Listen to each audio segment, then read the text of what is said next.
This can't be real. The bank manager's laughter rang through the marble lobby like a slap across the face. Behind the polished counter, he leaned back with a smug grin, pointing slightly toward the teller beside him. A few customers turned their heads. Some chuckled. Some just stared. And yet, the woman standing across from him and moving, composed, blazer crisp, heels planted, eyes focused didn't so much as flinch. She held a folded check in both hands, nails manicured, every inch of her posture reading restraint. The laughter bounced off the walls, but she didn't bend beneath it. She wasn't just standing still. She was standing firm. "Ma'am," the manager said, letting the word drip with condescension. "You honestly expect me to believe this?" His voice grew louder. "She says she wants to deposit $20 million. The silence that followed was sharp. You could hear a pin tap against the desk, a cough from the far corner.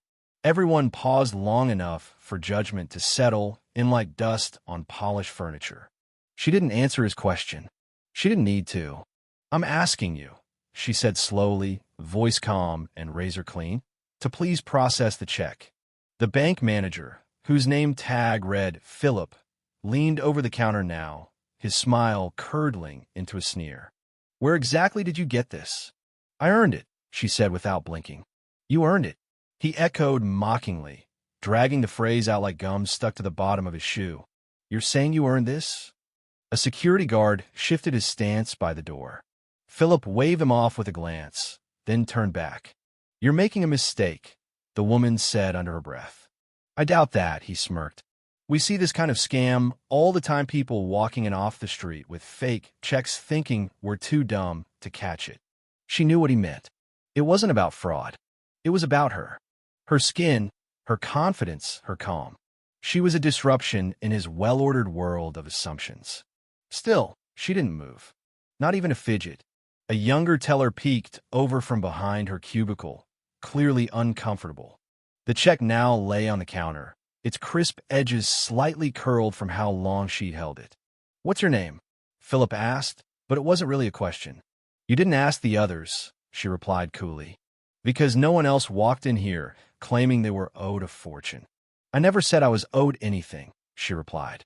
"I said I earned it." The tension choked the air from the room. Customers glanced at their phones, feigning interest in anything but the moment playing out in front of them. A little boy tugged on his mother's sleeve. "Why is that man yelling at her?" The mother turned away. Philip grabbed the check off the counter and waved it. "We'll have to verify this. Might take a while. Maybe days." "That's fine," she replied. "We're not some corner check-cashing spot," he continued. "This is a serious financial institution. You don't just walk in with something like this. And you don't laugh in someone's face either," she said, voice low. Philip stared at her like he was trying to place her in a box he didn't have a label for. "You really think this is about race?" "I don't think," she said. "I live it." That hit. The young teller behind him shifted. Someone in the lobby cleared their throat. The guard took another step forward. "Maybe you should take this to another branch," Philip offered, smug and dismissive. "Avoid wasting your time." She tilted her head. "So you don't have to apologize when you find out who I am?" He scoffed. "And who are you?" She didn't answer. Instead, she pulled out her phone and calmly snapped a photo of Philip mid-smirk, the check still in his hand. His face tightened. "You can't do that." "I don't need permission to protect myself," she said. And just like that, the bank went dead quiet. No one moved. No one dared to breathe too loud. The woman didn't raise her voice once. But suddenly, she was the loudest force in the room. Philip looked again at the check, and this time he actually read it. The name typed at the bottom made something flicker in his eyes: confusion, then doubt, then recognition. His mouth parted slightly. His fingers twitched. "Ms." he began. "Don't finish that sentence," she said coolly. "You already said enough when you laughed." Because she wasn't holding just a piece of paper. She was holding every sacrifice that had ever been dismissed. Her name was Serena Miles. But to Philip, she had been just another nobody. Just another woman with brown skin and confidence he mistook for arrogance. He hadn't seen what lay behind her steady gaze. He didn't see her mother cleaning offices late into the night, fingers raw, back bent, whispering into Serena's ear, "You're not less. You're just not seen yet."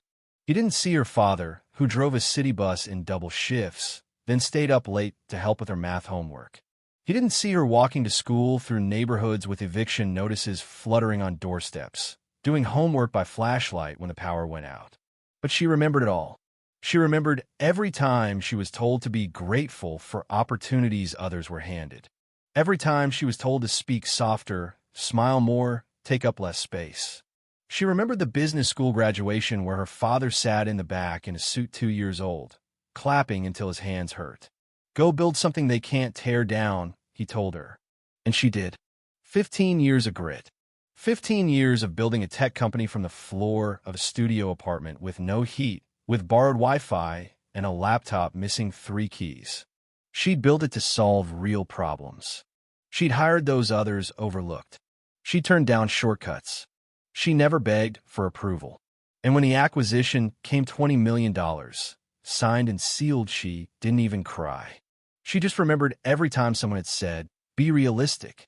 Now she stood in a bank, being laughed at by a man who saw a lie because she didn't fit his image of success. "Ma'am," he said again, the laughter now gone from his tone, replaced by strained civility. "I'm going to need you to step aside while we verify." "What exactly are you verifying?" she asked. Philip adjusted his tie. 20 million is highly unusual, especially without prior notice. "So now money needs an appointment?" He stiffened, looked at the check again.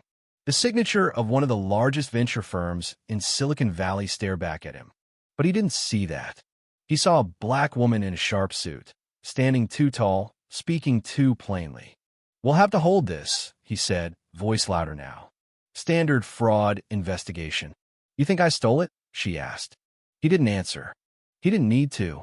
"I'm calling corporate," she said, pulling out her phone. "Call whoever you want," he said, leaning in. "This is my branch." The security guard stepped up. "Is there a problem, ma'am?" "Yes," she said, meeting his eyes. "The problem is I walked in with a legal check and got treated like a criminal."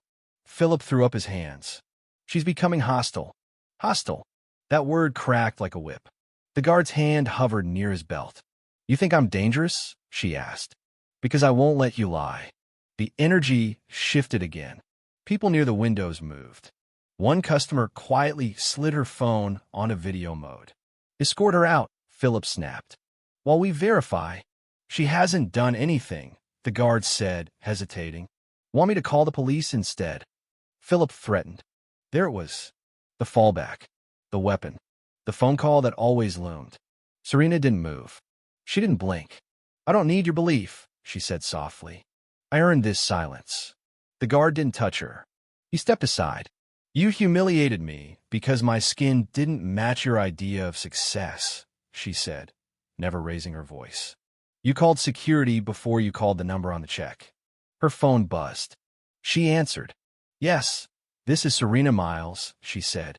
The voice on the other end was crisp and professional. "Hi, this is Natalie from Cranston Ventures Executive Office. I'm calling to confirm the check you deposited today. It's valid. Would you like us to provide confirmation directly to the branch manager?" Serena pressed the speaker button. "You're on." Natalie didn't skip a beat. "Yes, this check is from our acquisition payout. MS. Miles is now Chief Financial Officer at Fockridge Systems. That check is her signing bonus. Please treat this matter with urgency and the respect appropriate for a partner of her level." The room froze. Philip's face went pale. He opened his mouth, but nothing came out. Serena hung up.